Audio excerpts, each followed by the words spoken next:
Bonjour tout le monde. Aujourd'hui, cette chronique sera consacrée au court-métrage et ce en quoi il se distingue dans le cinéma. Alors autrefois, lorsque l'on évoquait la cinématographie, c'était essentiellement pour parler d'un format particulier, d'un type de produit que tout le monde connaît, le long-métrage. À côté, un nouveau produit type s'impose dans nos pratiques de consommation culturelle. Il n'est point question ici de long-métrage, mais d'enchaînement d'épisodes, c'est la série. Il ne sera ce soir ni question de l'un, ni question de l'autre. Ce soir, tout comme cette semaine, on parle du court-métrage. Ce format se distingue du film long-métrage, de par sa durée, bien sûr, mais aussi de la série, plus fortement car un court-métrage raconte une histoire aboutie, là où un épisode de série participe à la narration d'une histoire plus large. Alors le court-métrage, qu'est-ce que c'est, d'où ça vient, et si on a le temps, à quoi ça sert? Alors qu'est-ce que c'est? C'est avant toute chose un produit fini. En effet, à l'heure où les films devenus des sagas tendent à devenir des épisodes long format, le court-métrage ne peut pas entrer dans cette logique, puisqu'un court-métrage à suite, ce n'est plus un court-métrage. Ensuite, c'est un produit qui doit être percutant et exotique. Dans un court, on n'a pas le temps de diversifier les personnages, les contextes différents.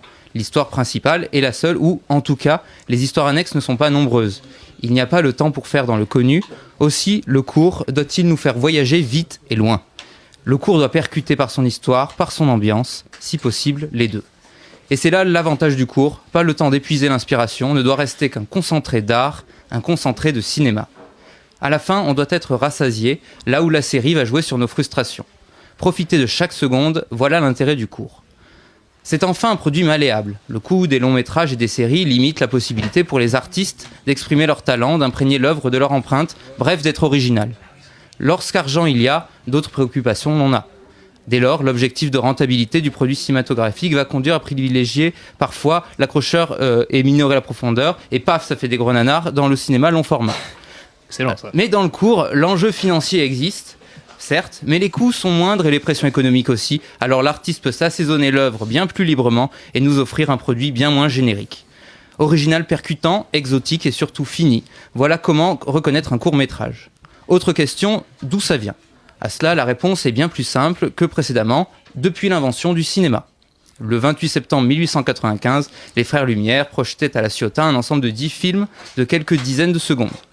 Les premiers films scénarisés sont particulièrement courts, comme Le Voyage dans la Lune de Georges Méliès, qui dure un peu moins de 11 minutes.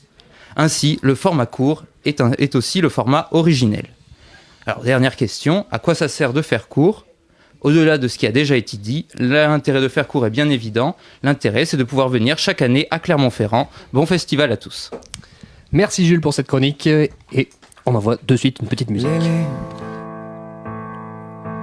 Take another walk out of your fake